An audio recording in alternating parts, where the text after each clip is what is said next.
Aaron, if you would take off your mask of it, you're 6 feet away, and speak up a bit because the people online can't hear you. Okay, sorry.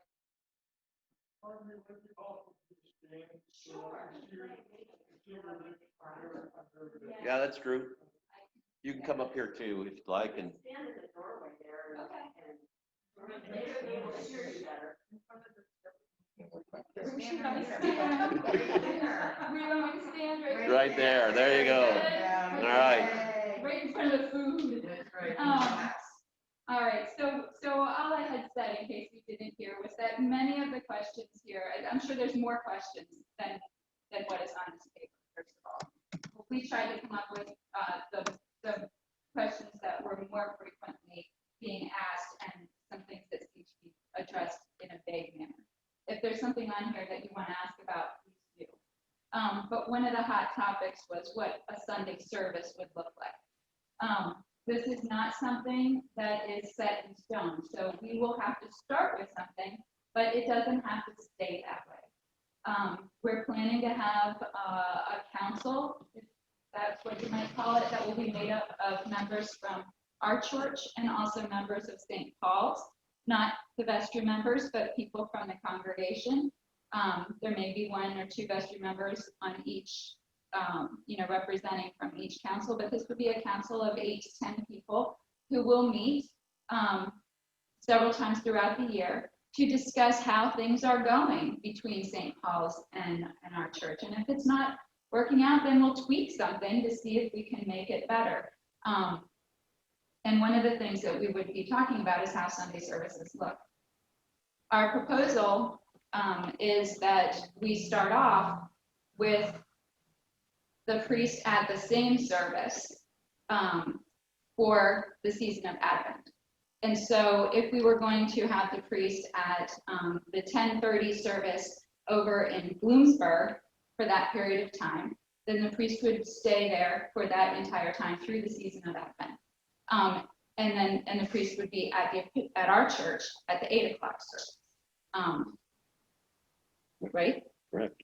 Okay, and then we would switch that for the next liturgical season. The reason that we decided that would be a good way to go about it is initially we thought maybe every other week would be good, like the priest at 10:30 this week, the priest at Bloomsburg next week, and go back and forth.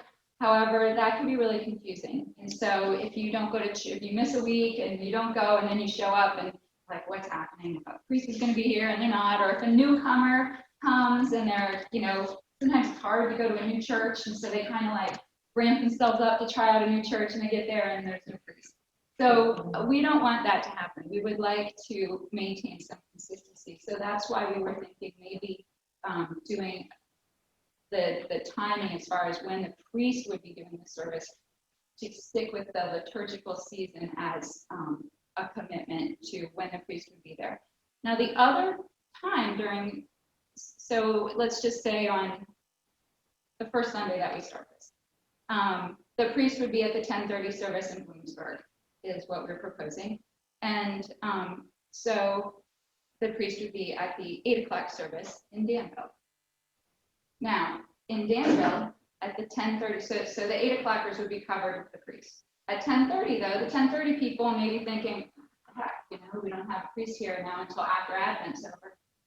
But we're hoping to have morning prayer or some sort of liturgical rite that can be led by lay ministers.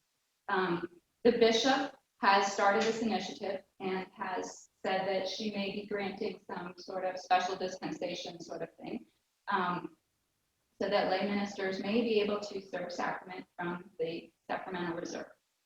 And so that is sort of something in process. She has been clear so far about deacons not having that special dispensation, that deacons would not be serving Eucharist, but we don't know if that might change also.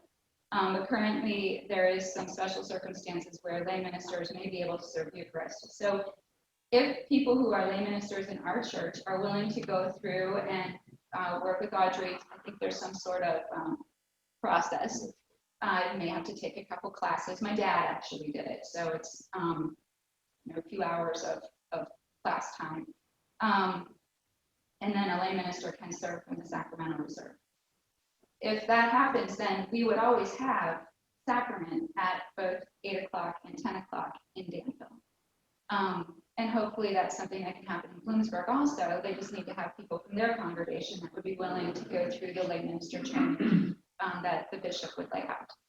So our hope is to have Eucharist served at both services at both locations. It's just whether or not, which service the priest would be at, it would change. And that is still something we're working on. That will probably evolve. We're going to start, or we propose to start it this way, and who knows, maybe people won't like it, and we might have to change. Are there any questions about that? Yeah.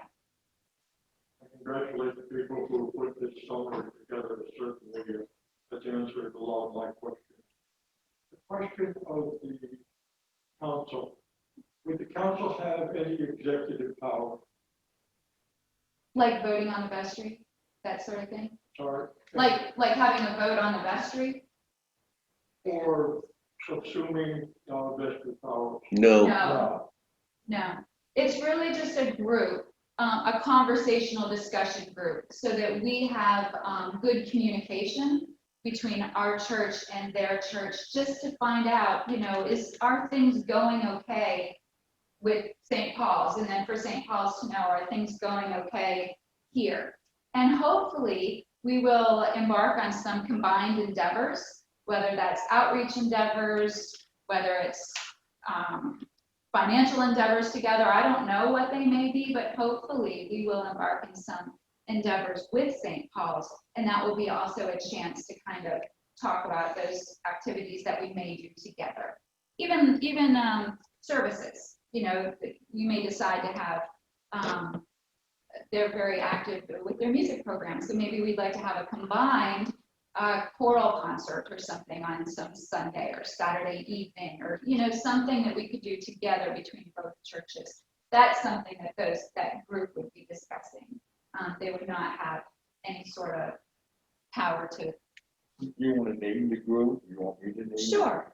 it? The council from here is Aaron, Michelle, Karen, and myself. So there will, and from St. Paul, I don't know who there will be, but two of the folks will be Vestry members there. So there is a tie, but that group can't make the decisions on anything. They need to go back to their respective vestries. Yeah, I would foresee that members of that council from each church would come back to their respective vestry, and then if there was something that needed to be voted upon, the vestry would do that. It's important. I'll go ahead and say this just so we're clear.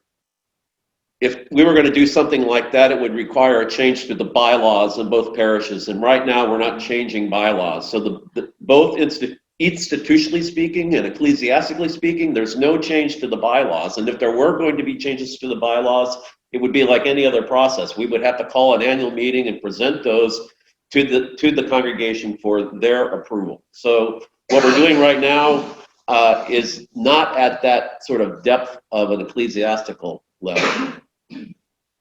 So, but I believe the reason we're trying to write the circle or the council into the document is to create a space where people can truly take more look at what's going on in terms of goals and objectives and how the process is actually working than the vestry is, while the vestry is trying to do sort of the management and the other sorts of leadership activities of the two congregations. Well, and I would believe that the reason the four of us and possibly a fifth person would be involved in that particular council right now is because we have been involved in all of these Zoom meetings and discussions and documents, and so we have a basic understanding of where we're starting.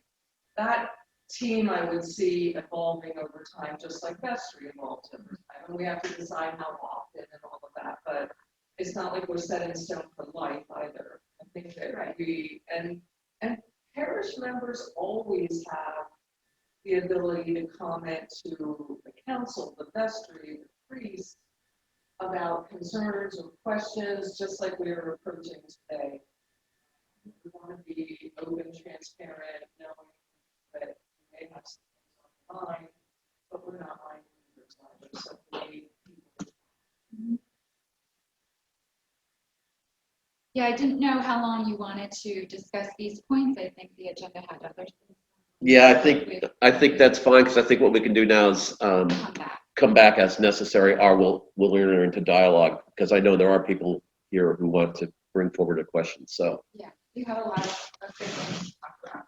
so Yeah. yes, Bob. One more thing.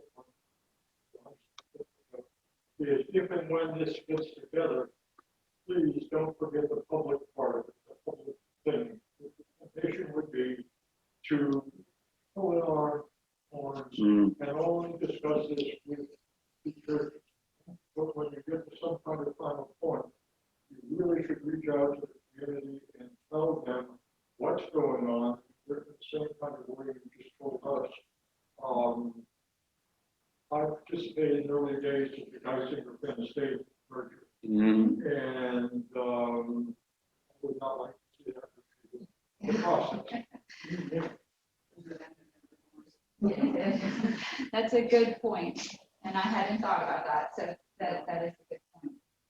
So what I'd like to do now is open up the floor for folks who have questions or comments or suggestions. And what I'd like to do is give everybody an opportunity to speak. So I'm going to limit first rounds of questions and comments and so forth to 10 minutes. And then if no one else comes on board to speak, then we can come back around for further time. Is that reasonable? So who would like to begin?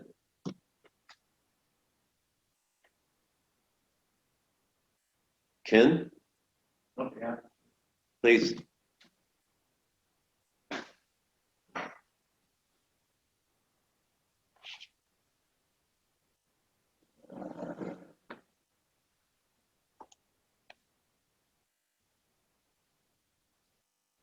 Thanks for having me. You're welcome. I appreciated receiving these documents. Had I not received this, I wouldn't be here today. All of the exchange and the other electronic media didn't stimulate any thoughts until I received it. Something that I could look at, read, put down, look at again. So I very much appreciate it. I think the attendance issue today, either by Zoom or here in person, is indicative of part of the challenge that you have, because we all have together. But that's why the Vestry's here. It's important that you find a way to deal with that challenge. Rather than read through the many questions, I take copies for Jim, share with the Vestry, and be my hope that I'm not expecting answers to any of those questions today.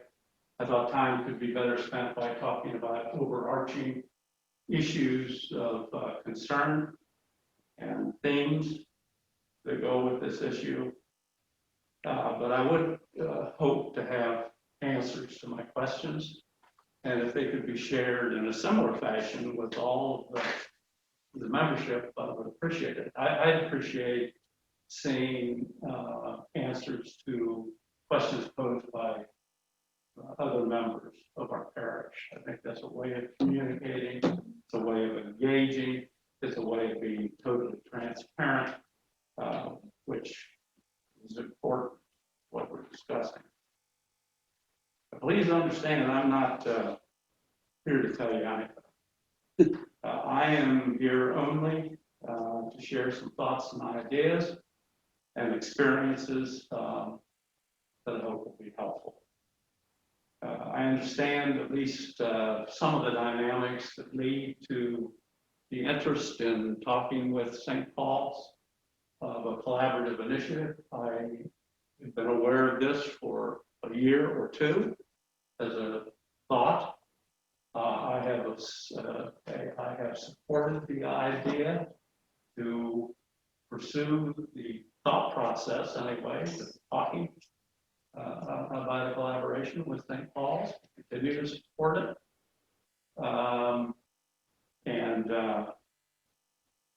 I am here for one reason, and that's my love of Christ Church. And my love for the parish, and my love and respect for Father Jim. Pure and simple. That's it. The only reason why I'm here. I'm here because 60 years ago, Pat and I came into this community without any children. Pat was baptized and confirmed in Christ Church. Our 3 sons who followed over the next 5, 6, 7 years, all born in Geisinger, were baptized and confirmed in Christ Church. They were acolytes from grade school days into college years. Pat was very active in the women's organization, the Alder Guild, president of the Alder Guild. I was active on 2 different terms of the Vestry. And so I can't imagine any outcome of any of this initiative that's going to change Ken Ackerman's feelings about Christ Church. Anyway, that can't happen. That cannot happen. Nothing will impact that. But you know, where you stand depends upon where you sit. And as I think about my reaction to all of this now, and turn the clock back 45, 50 years when we were raising a very, very busy family in Danville, how would my thoughts change? And I can't tell you. I know they'd be different. I just can't tell you exactly how I would feel. And the only point there is it's important. Everyone's going to come at this differently. Most people aren't going to tell you how they feel about it. Would certainly be reticent to tell you. And that's part of your challenge, to really know how people feel. I said to Father Jim, this is New York City, this is Danville, Pennsylvania. I was just in New York yesterday. Got many good friends and colleagues, lifelong in healthcare. And you always know where you stand up in New York. They get right in your face with colorful language, telling you about any issue or any opinion that they have on a certain subject. They'll throw in a few hand gestures for emphasis to go along with it. And that's the way New Yorkers are. And I like New Yorkers. But they can be tough. That's not what we have here. And in many respects, I think that makes the challenge of an issue like this a little bit more difficult. In my humble opinion, you have a very difficult task ahead of you, further complicated by the pandemic, and I'll come back to that. Over the course of more than 30 years as an officer of the Geisinger Health System, president of the Geisinger Medical Center, I had my share of experiences with collaborative initiatives. Some worked and others failed. Bob referred to one of those failed. So here are a few critical success factors that just come quickly to my mind. Clearly defined leadership and accountability, understanding the cultural issues, cultural Trump strategy every time, and that's one of the problems that Geisinger had in the state. Hershey-Geisinger merger, total and complete transparency, engagement of the entire membership, timely and open communications, both written and in person with the membership, defining and measuring success. What are the metrics we're going to use to really determine whether this is a successful initiative? Having an exit plan in the event that it doesn't work. One of the many challenges for you will be knowing and understanding how each of the members really feels about this initiative. Most people, as I said, will be reticent to share their thoughts.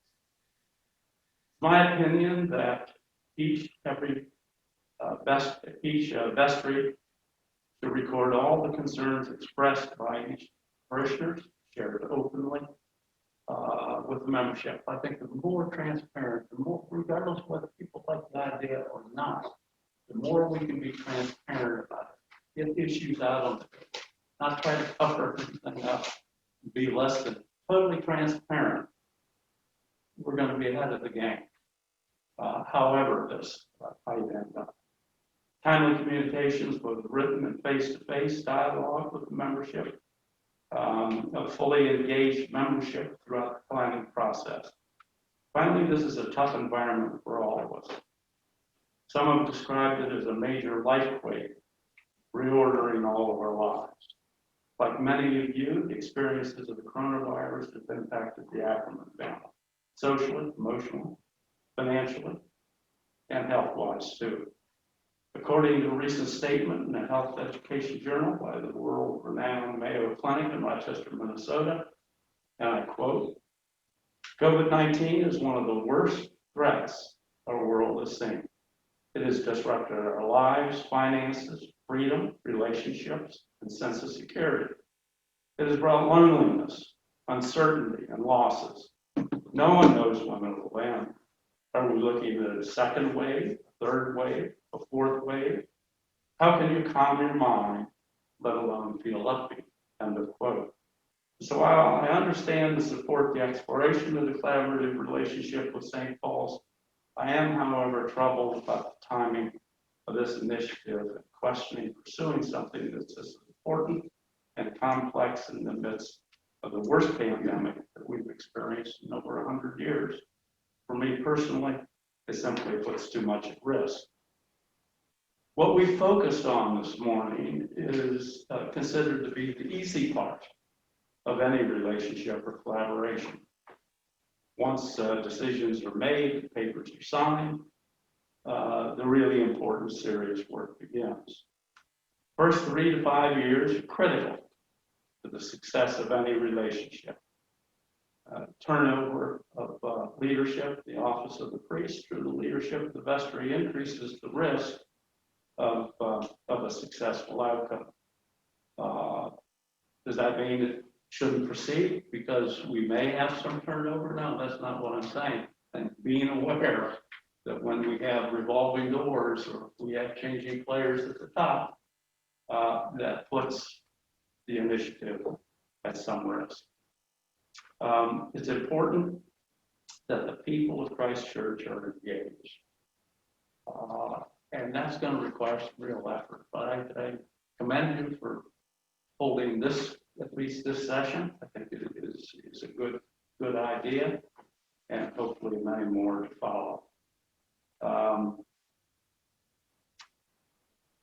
I think it's important that our people really be engaged throughout the long journey. So my prayers are for a bright future for Christ Church and for all of our people respectively submitted. Thank you. Make sure that we have a copy of his comments into the place into the vestry minutes. I have his original. So, Okay, great. I just gave 10 answers to all the questions. The vestry has that, they have your questions. With your permission, I'd like to post this with the stuff we sent out along with you. That'd be great. Thank you. So I thank you for that, and I thank you for your words. I wonder if anyone wants to respond to Ken while Ken still has the floor here, or have questions or whatever. So I'm going to give him the balance of his time. I can respond a little bit. Mask. Take your mask off, please. Sorry, I know, so muffly.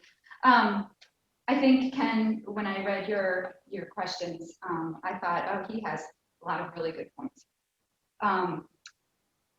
Particularly about the timing, because I know that just generally speaking, whenever there's a crisis, you really shouldn't make any major decisions. Probably, the psychologists will probably say, don't make a major life change within 5 years of a major trauma. And we're having some serious experience with major trauma across the world. It's affected me, it's affected all of us. So I thought about this a lot and thought, maybe he's right. Could not be a good idea because of the timing. However, the timing of this, I had to think hard about it. We started thinking about this far before COVID ever happened. And the reason that we started thinking of it wasn't because anything was wrong at Christ Memorial. It wasn't really because anything was wrong at Bloomsburg, but it was because the Episcopal Church kind of has something going on that's wrong, and that is there's a lack of priests. And so we're lucky right now to have a priest, but when we were talking about it, Jim was getting ready to go, and that's what sort of prompted the conversations with Bloomsburg, was like, oh man, Bloomsburg doesn't have a priest because Howie already left, and Jim is planning to go along with him as soon as he can. And then we're going to be two priests, or two churches right next to each other with no priests. So that's when the conversation started. And then things evolved. Jim decided it wasn't so bad to hang out here, that he loves us, and that the travel back and forth to see his spouse is manageable for the time being. So some things changed with Jim as he prayed about what he should be doing. And so it had us continue the conversation, but we were kind of moving slowly because we were sort of lucky because we already had a priest, where St. Paul's was wanting to hurry up the process. At the same time, the process was kind of halted because it came down from sort of the bishop that she was waiting to roll out this program.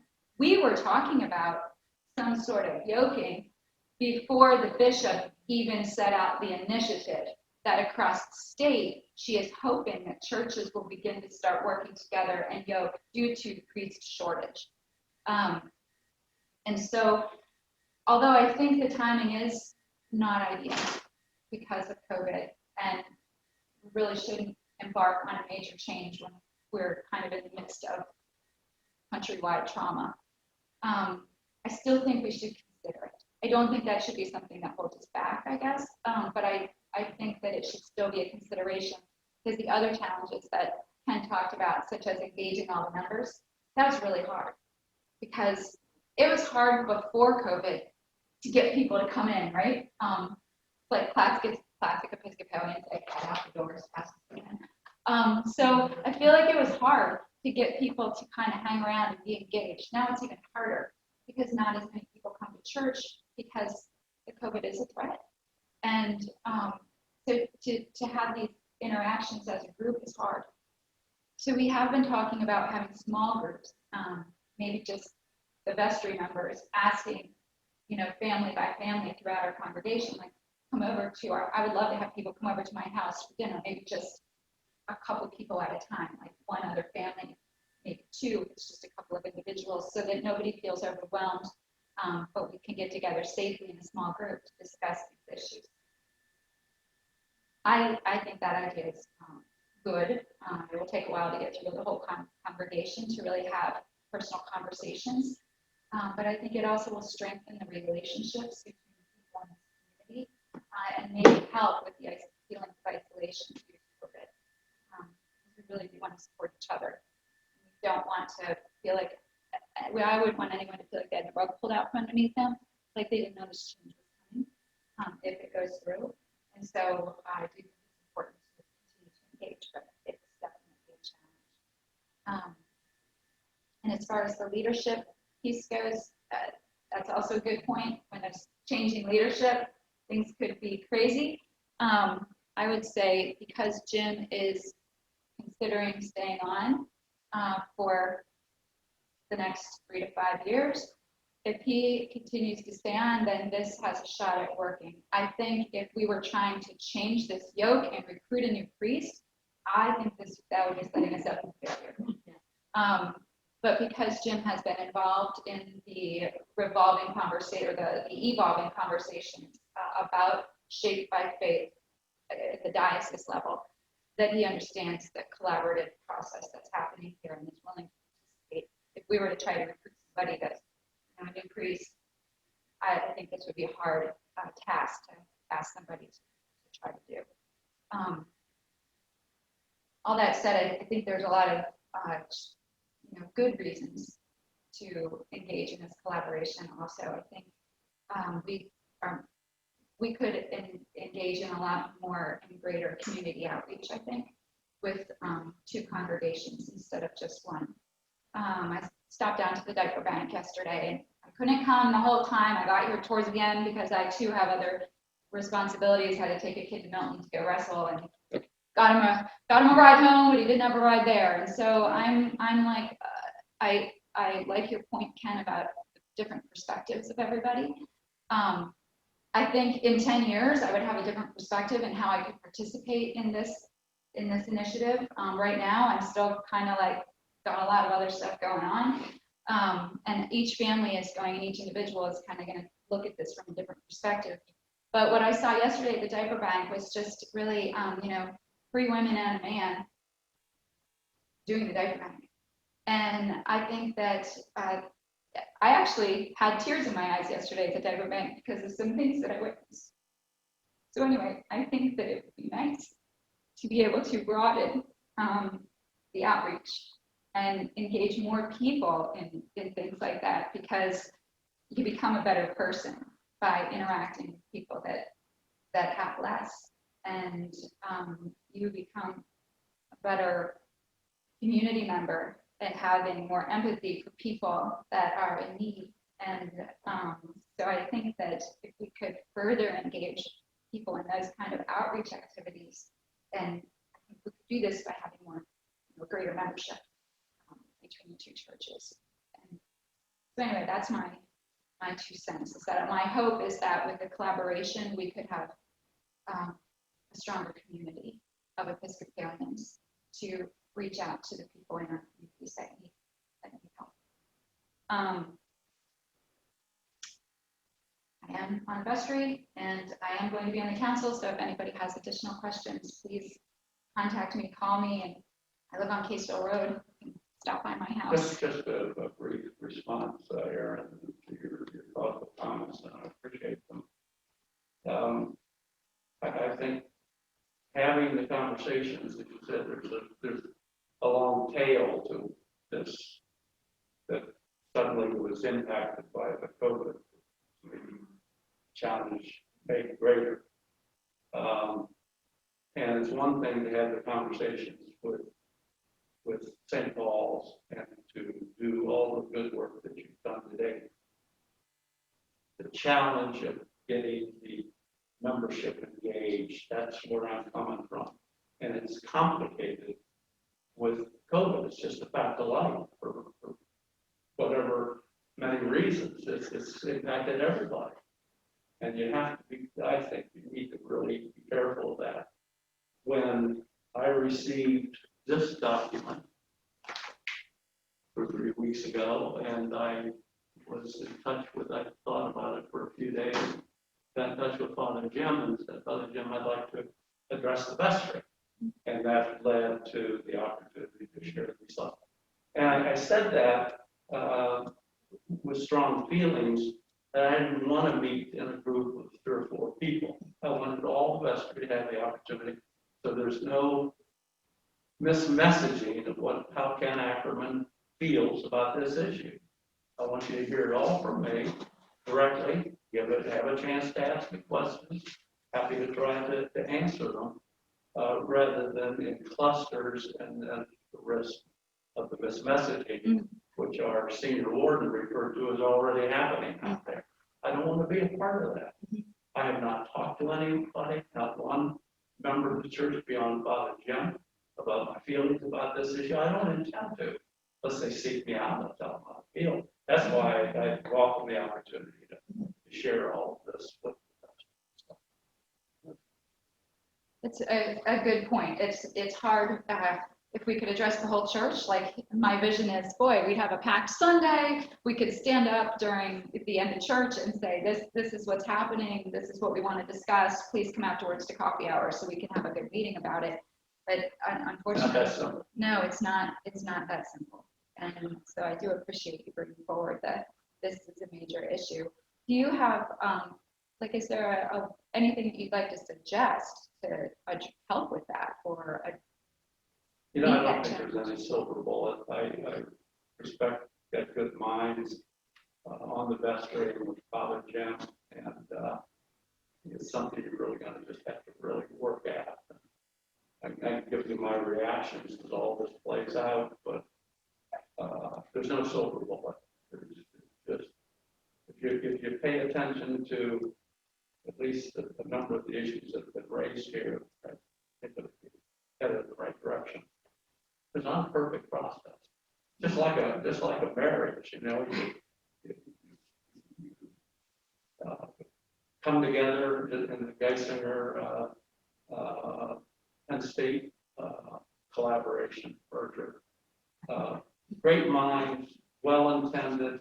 It was together for about 5 years and a unmitigated disaster setting. And it made it complicated further because of all the embarrassment around it locally, in the local press. The Geisingers on the national stage. But believe me, everybody in healthcare was very aware of what was going on, both on the bandwidth with that. And so even after we are together with this, we're going to have to continue to work at it. That first 3 to 5 years, you go through the honeymoon period and everything is perfect. And then you see a word or two, well, where'd that come from? It wasn't there when, when we were dating and madly in love, and that wears off. Right. It was a good, another good point that you had about the exit strategy. Like, hopefully most marriages you don't end up with an exit strategy, but I think that that's probably worth bringing up at some point to talk about, even with St. Paul's, like, if this didn't work out, how would we? All well with that as well. And if it does, because some work and others don't. Right. How do we keep it as good as possible? Right. The last thing we want is bad feelings between our neighbors in Bloomsburg. I'd like to open it up to the broader room. Kathy? Everybody I understand the collaboration, you keep bringing Geisinger and Penn State. To me, that's not even, to me, the same.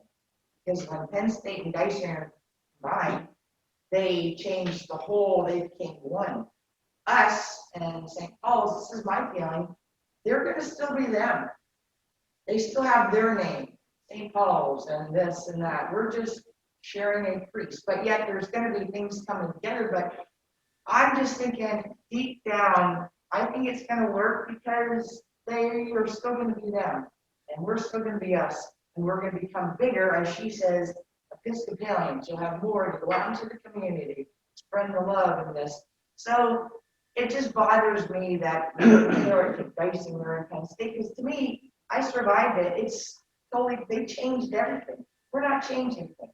We're just changing. Well, we are little things. I mean, we're changing things, but I just feel we're still going to be the same as we were, if not better and stronger. That's just how. Thank you. I have a comment following up on Ken about reaching out to the rest of the congregation. Our next step actually is the 3 of us each taking a group of folks and reaching out to them either in person or by Zoom to discuss. So yeah, we're doing everything we can to get the congregation. Kind of hard when they can't come in. There's just going to be some folks that you probably won't be able to talk to for whatever reason. We also, as a Vestry, did that from the beginning, I think, with pandemic, where we broke up the list of the directory list and called people individually or families individually and said, how's it going? How are you doing? And things like that. And I think that was one of the notes I made to myself. I guess it's time to do that again. And like Dave said, we'll do that in whatever form. I think today is a testament to how well we're doing with COVID. It certainly impacted everyone's life in various ways. And there are people that still do not come in this building because they're protective of themselves and or their families. And that's very understandable. And everybody has to understand that that's a personal choice. But the fact that we're all sitting here 6 feet apart and whatever, we got our little masks on, but we are comfortable here, I think, because we've gone through a lot of processes. We've gotten the cleaning materials we need. Our sextons are awesome at keeping this place in proper order as far as cleaning and all that. And I have faith that St. Paul's is doing the same. And so even though we're still in the middle of pandemic crisis and we don't know where the fall is going, I feel like at least we are better prepared to move forward than we would have been with like doing this in March or April, when we were still trying to figure out where we stand and if we can even meet face to face again. So I think we're a step ahead and we just need to maintain that. And I can see by everyone in this room committed to their mask and committed to their distancing that we're there. So we don't know what's ahead. I don't think St. Paul's or us has had any positives within our congregations, which is also a good thing. And given the fact that we have a lot of healthcare workers within our congregation, and probably they do too, is a good thing. So I understand that it's hard to do change during a very stressful time, but I think we're rocking it right now, and I hope we can continue to do that to the best of our ability. Michelle, I'm not concerned about anybody in this room at all. I'm concerned about everyone else who's not in the room. So I'm going to offer this quote just for everybody to hear. Audre Lorde, who was a wonderful feminist and theologian and philosopher and social justice advocate, wrote, "When we speak, we are afraid our words will not be heard or welcomed. But when we are silent, we are still afraid. So it is better to speak." And certainly one of the things that I would say, as having been the priest here, for almost going on 4 years, is that it is a difficult congregation to engage on a myriad of levels. It's a family system. Mom and dad kind of have some responsibilities, and someone's got to take care of the clothes, and someone's got to make their room, and it works on that level. And one thing I think we should all be learning about in the pandemic is that a pastoral church cannot function like that anymore. And especially when your number of mature practitioners is so small. So the willingness of the entire system, of everybody in the congregation, to be able to say, "I'm willing to speak," or "I don't have anything to say," is just so critical. And as you suggest, having been in merged things, once you get into it, now you're really into it. And I know very few relationships remain the same once people start operating with one another or living with one another. So, and I would also say that work expands to the time allotted. And one of the ways that I've dealt with my own trauma is been able to speak about it, even as the trauma is going on. So, and if the church is not a place where we cannot speak about what it's like to try and get to the diaper bank and take Kyle to his wrestling spots and sit in silence and do all those kinds of, I don't know where that space is. So, Kurt Lewin, who really was a patriarch of organizational development, said there are 3 phases to any sort of transformational process. A system is frozen, it's broken up by something.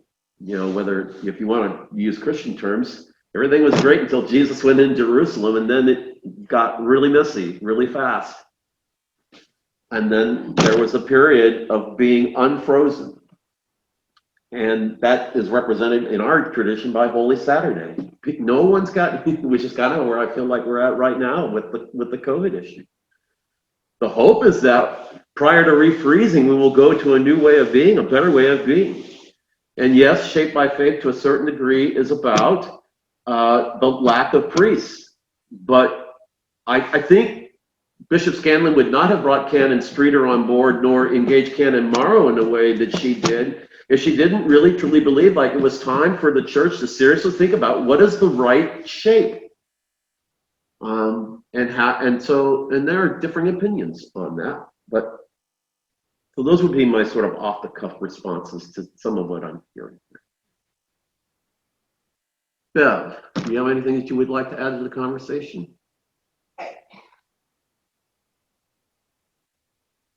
From a business standpoint, and I know we're a church, not a business, but that's where my brain goes.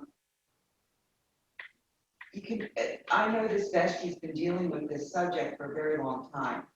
And I'm to the point where it's like, okay, let's either do this or let's stop. I'm just ready to go forward. But that's me personally.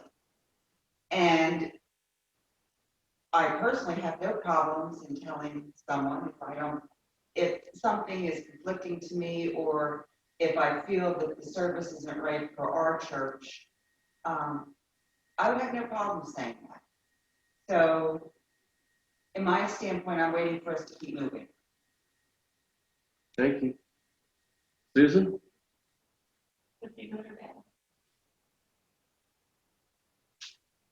Certainly.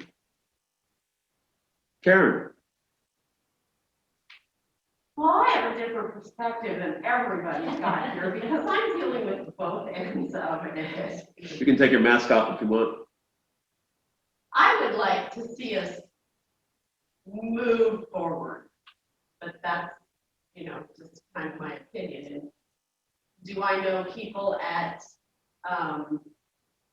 St. Paul's well? I can't say that I do. Jim and I are particularly social people. I mean, we just haven't been. But I really would like to see us move forward. And a lot of that is from a personal familial point of view. I see what Jim is going through, my Jim, and see what we're going through here. And I like your idea, Erin, of the small groups getting together and talking about it. I think that, well, that's Thank you. forward. Cindy? Yeah, my one concern is, I know like it's a small microcosm because I'm the choir director, but I just want to make sure that if the collaboration goes through, that it's not going to weaken our music program and make it not viable. Like for instance, when the priest is not here at the 10 o'clock service, if attendance reduces drastically because of that, which, that seemed to happen when there'd be a morning prayer, when Father Jim was away or something like that, and there was a morning prayer, there would be noticeably fewer people here at the 10 o'clock service, at least from what I could see. And if that was to become a pattern, then having an organist and having a choir and everything might not be viable. And I would just hate to see that happen. I try to do what I can to keep the music program strong.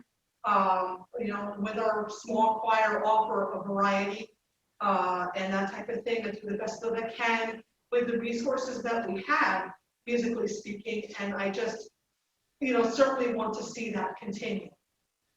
If I can, just a short response to that is, we're going to do everything we can that when the priest is not here for the 10 o'clock service, that we have a service that we include the music. We're working out those details. I can't guarantee it. Right? We're doing everything we can to try to keep things as close to normal as possible. Bob? I came in here today believing that we were going to close this church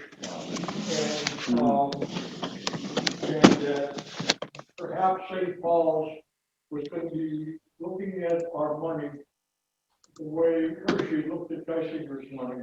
Hershey turned Geisinger into a cash cow. I'm trying to think of the other thoughts that I thought about. Was really thinking about. I only know one Episcopalian in my ordinary life, and that's Ken Ackman. So I haven't had any conversations with this. I'm a professional writer all my life. I've studied how to write. I've written for national magazines, all kinds of things. say two things, having come here today. Now I don't believe any of the things that I came here thinking. Because the jury you gave me, very good. I'm reaching a point in my disease right now where I'm getting very shaky because I haven't eaten anything. So that's going to be a problem in a few minutes. Yeah, thank you for coming. Oh.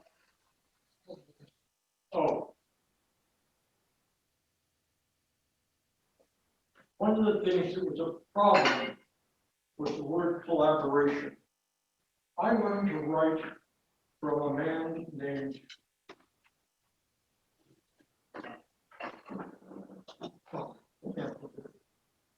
he wrote a book called The Art of Plain Talk. He wrote several books.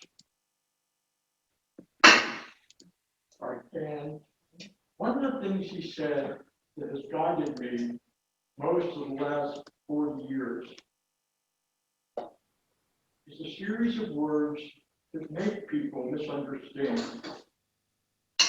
And you can tell that by 4 endings on nouns: ION, MENT, ENCE, and ANCE.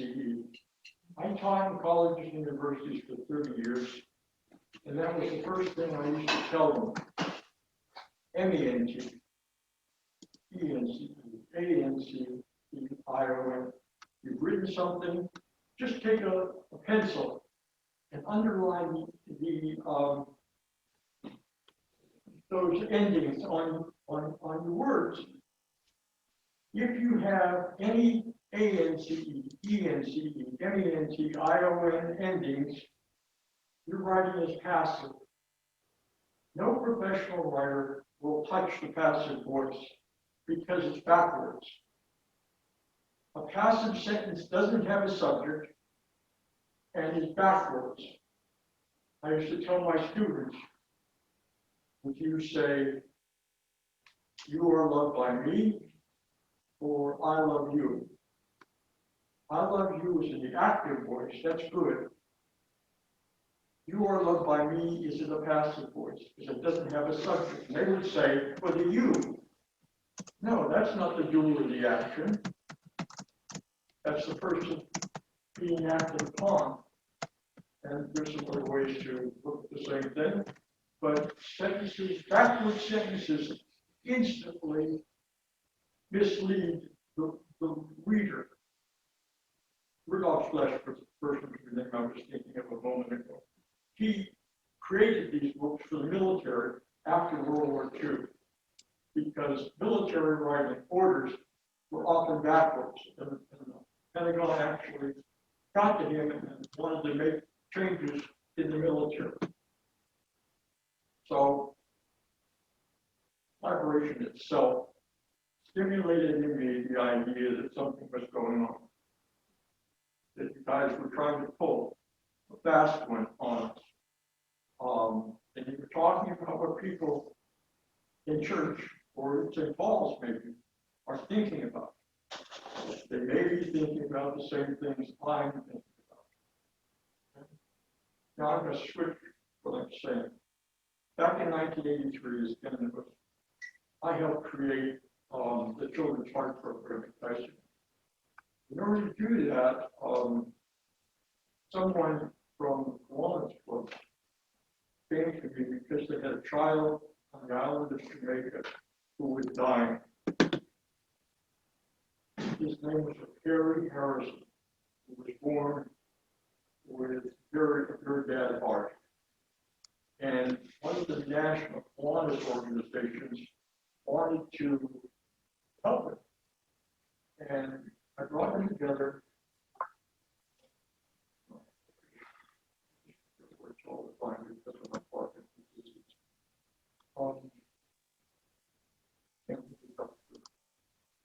Somebody before he lecture. Emergency department. Right? Tom Royer, yeah.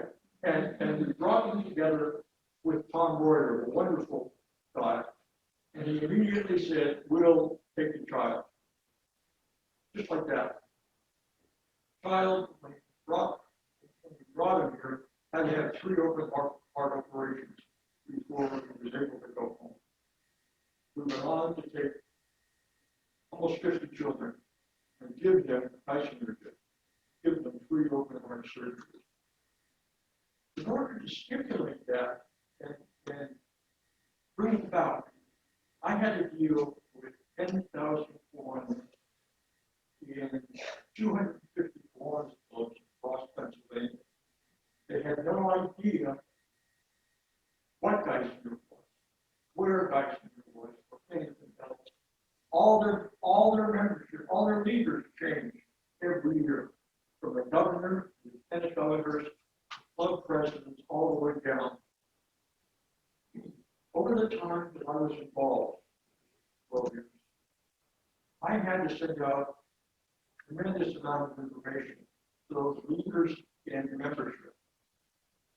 And one of the things I did was to have a monthly newsletter that went out to all 10,000 warnings by syndicated polls.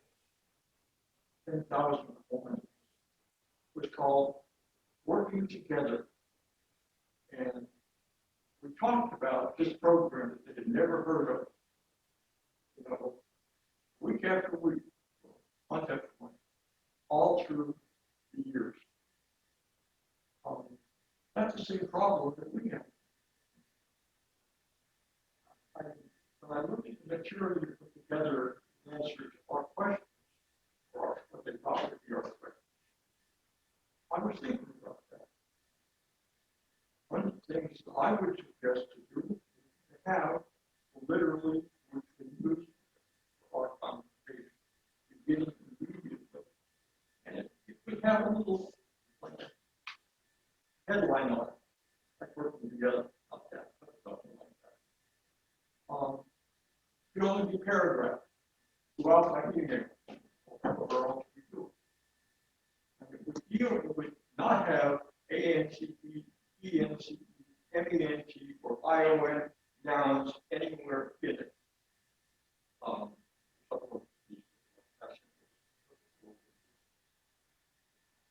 Doing that right from the beginning, we reach the people we were talking about earlier and bring them along with the rest of you. And keep it very simple. That works. That's all. Thank you. So I'm now going to invite our folks who are online if they would like to speak or ask questions. And I'll start with Robin, if you would like to unmute and if you have anything you'd like to say or add.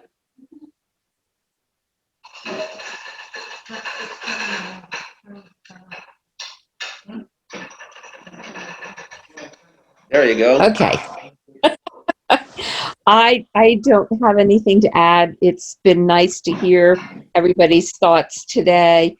Like you said, they were taking some notes, so you'd be able to send some of that out. Some of it was a little unclear.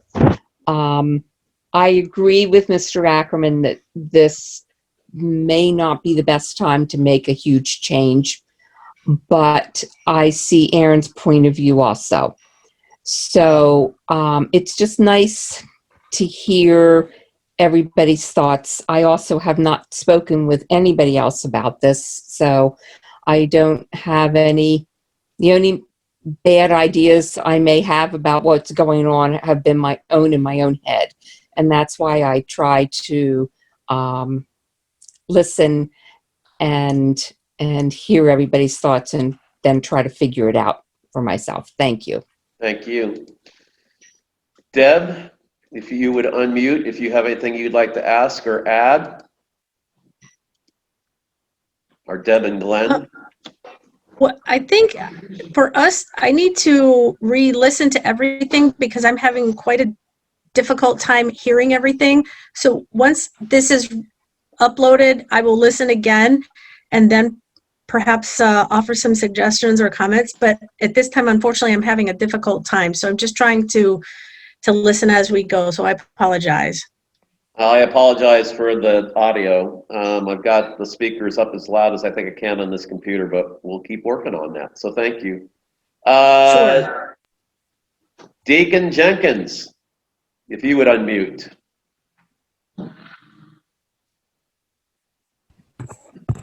I don't really have any comments. I'm a deacon. I'm here to serve. So whatever the two congregations decide to do, I'll be there to support it. Great. So Thank you. Secretary of the Vestry. If you'll unmute, if you're still there. Maybe not. Jen, are you with us? You're muted. There you are. Yes, I'm here. I don't have anything to add. I just want to thank everyone for their participation today. Okay.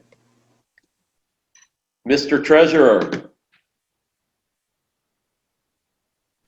I don't really have anything to add. I just would like to say that I appreciate all the work that has gone into this. I am in favor of it. I think it makes a lot of sense, particularly from a financial standpoint for both congregations. But I'll continue to listen in. Thank you. Tom, are you still there or have you gone away? Bueller? Okay. All right. Barb, I haven't heard from you. Do you have anything you would like to add? Yes, I would. Good. So this yoking thing, as she pointed out, we are not merging. This is not a merge. This is not a total merge. This is a yoking of sorts that will be, we have a start. We've been looking at this a very long time. We have not created this in the heat of COVID. It started, what, maybe 2 years ago now? So we have a long span of just having a conversation. There is no COVID or any kind of traumatic situation. In fact, there was the period when COVID started that we've done nothing. So we are in a place, and I think it's a good time to do this because COVID has forced us into a virtual. On the phone, on the PC, I have probably 5, 6 apps that I can use to visually talk to somebody now, where I didn't have that in January or March even. So we all, those of us who are at least have a computer or a tablet, you're getting to know how Zoom works, you're getting to know YouTube, you're getting to know Skype, whatever you use, you're getting to know how to have a conversation with your family, maybe at your job. So we are learning how to communicate, maybe not coming to church on Sunday, but you're virtually there. So we're in the learning process. And I think COVID actually helped us with this, so people who cannot join in church or cannot be in person or don't want to be in person, they can still be online and hear what's going on. And as far as, I like New Yorkers too. I am like upfront, and I will tell you like it is. But no, that is not the way Danville works. That is not the way my job works. The influence around here, it always seems to be, well, I don't want to make waves, or, well, it's just my opinion. Everybody has an opinion. Say it. If you don't say it, we don't know it. You cannot complain about something, just like voting coming up. You cannot complain if you didn't do your part. So that's the way I look at it, and I know maybe people weren't raised to be forward or whatever, but let me tell you, if you don't put it out there, nobody's gonna know. I don't know how else to, so.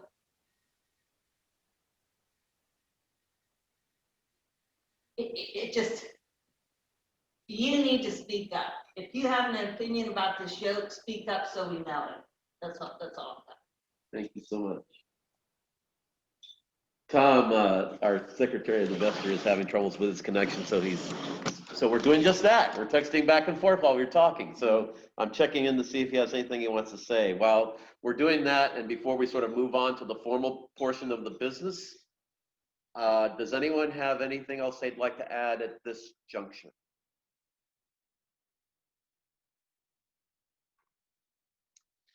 So, hearing none, for those that would like to stay with the Vestry while we go through our Vestry business, you are more than welcome to do so. If you would like to sign off and or depart, you're welcome.